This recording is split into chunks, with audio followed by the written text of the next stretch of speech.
Breaking breaking breaking দর্শক, গেল কয়েকদিন যাবৎ গুঞ্জন ছিল যে মার্কিন যুক্তরাষ্ট্রের একটা প্রতিবেদন যখন সামনে আসছিল যে ভারতের পররাষ্ট্র মন্ত্রণালয়ের কাছে জানতে চাওয়া হয়েছিল যে শেখ হাসিনা তোমাদের দেশে আর কতদিন থাকবো। এই প্রশ্নটা যখন সামনে আসছে তখন ভারতের পররাষ্ট্র মন্ত্রী বলছিল যে খুব শীঘ্রই তিনি ভারত ছেড়ে চলে যাবেন, গন্তব্য হচ্ছে মধ্যপ্রাচ্যের দেশে। তো প্রশ্ন হচ্ছে মধ্যপ্রাচ্যের কোন দেশে? সোজা অ্যান্সার, আরব আমিরাতে এই মুহূর্তে আছেন সাবেক প্রধানমন্ত্রী শেখ হাসিনা। তো সেখানে কার কাছে গেলেন? ওনার যারা ফ্যামিলি মেম্বার আছেন প্রত্যেকেই ইউরোপ আমেরিকার রাষ্ট্রগুলোতে এস্টাবলিশড, কিন্তু তিনি আরব আমিরাত কোথায় গেলেন? তিনি কি আরব আমিরাতে দুবাইয়ের আছেন নাকি তিনি অন্য জায়গায় আছেন, অথবা তাকে কি সরকারি কোনো প্রটোকল দেওয়া হচ্ছে, নিরাপত্তা দেওয়া হচ্ছে? এরকম নানান প্রশ্ন যখন ঘুরপাক খাচ্ছে, দিন শেষে খেলা হবে। শামীম ওসমান ভাই খেলে দিয়েছেন।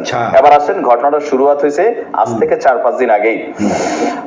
ভারতের গণমাধ্যমগুলো এবং বিশেষ সূত্র, একাধিক নির্ভরযোগ্য সূত্র বলছে যে গতকালকে আপনার এই বিষয়টা সামনে আসছে যে এই মুহূর্তে তিনি ভারতে অবস্থান করছেন না, অবস্থান করছেন কোথায়? দুবাইয়ে। তো দুবাইয়ের মধ্যে কার কাছে? শামীম ওসমানের কাছেই তিনি গেছেন বলে ধারণা করা হচ্ছে। বলা হচ্ছে যে আপনার গেল কয়েকদিন আগে শামীম ওসমানের একটা ছবি আপনারা নিশ্চয়ই দেখেছেন যে দুবাইয়ের একটা শপিং মলে শামীম ওসমানকে দেখা গেছে, আর সেখানে তিনি আবার যারা ছিল তাদেরকে ছবি তুলতে নিষেধ করছিলেন।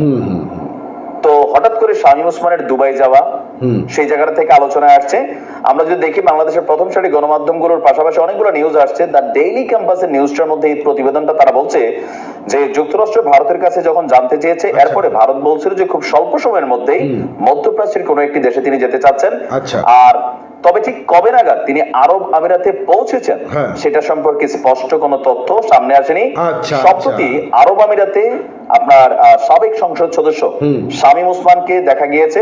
এরপরই বলা হচ্ছে যে শেখ হাসিনা তার কাছেই এই মুহূর্তে অবস্থান করছেন। তবে অবশ্যই যেহেতু তিনি সাবেক প্রধানমন্ত্রী, দুবাই সরকার কর্তৃক মিনিমাম লেভেলের একটা প্রটোকল হয়তোবা তিনি পাচ্ছেন। আর এ বিষয়ে ভারতের গণমাধ্যমগুলোর বক্তব্য যে তারা মেক শিওর করছে যে শেখ হাসিনা বিশেষ একটা ফ্লাইটে তিনি আপনার আরব আমিরাত চলে গিয়েছেন। তবে প্রশ্ন হচ্ছে কেন ভারতের মতো নিরাপদ দুর্গ ছেড়ে তিনি আরব আমিরাতে গিয়েছেন? এটার জন্য অনেকেই বলছেন যে ভারত আপনার সাম্প্রতিক সময় বেশ কয়েকটা বৈঠক করেছে। আমি আপনাদেরকে নিজেরও মানে নিউজগুলো দিছি, সর্বদলীয় বৈঠক। এই সর্বদলীয় বৈঠক ভারত নিজেদের ইস্যুতে একত্রিত হইতে না পারলেও পররাষ্ট্র নীতিতে তারা কিন্তু একত্রিত হয়, যেহেতু বাংলাদেশের সাথে একটা বিশাল সীমান্ত। সেই কারণে যদি শেখ হাসিনা ভারতে থাকে তাহলে আপকামিং যে সরকারটা আসবে সেটা আসবে বিএনপি সরকার। আর ডক্টর ইউনূসের সরকারও এই মুহূর্তে কিছুটা ঝামেলায় পড়বেন। শেখ হাসিনার যেহেতু সেখানে মেয়াদ নাই, ভিসার মেয়াদ নাই, বিশেষ প্রটোকলে তাকে রাখারও সুযোগ নেই।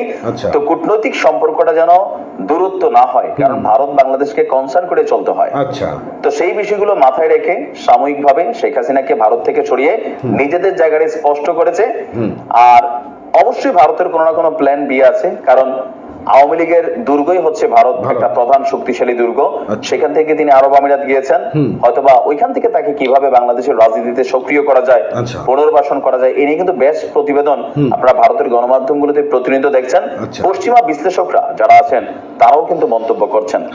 তবে এই মুহূর্তে আরব আমিরাত যাওয়ার পরে শেখ হাসিনার অবস্থান নিয়ে সুস্পষ্ট কোনো নিউজ আসে না যে তিনি আসলে কি শামীম ওসমানের কাছে আছেন অথবা আলাদা কোনো প্রটোকলে অন্য কোথাও আছেন।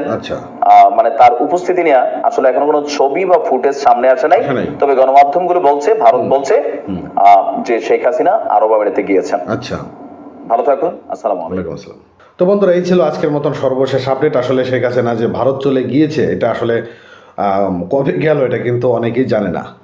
তো এই হচ্ছিল অবস্থা, এবং দুবাইতে বসে তিনি কি করবেন সেটাই এখন ভাবার বিষয়। ভালো থাকবেন।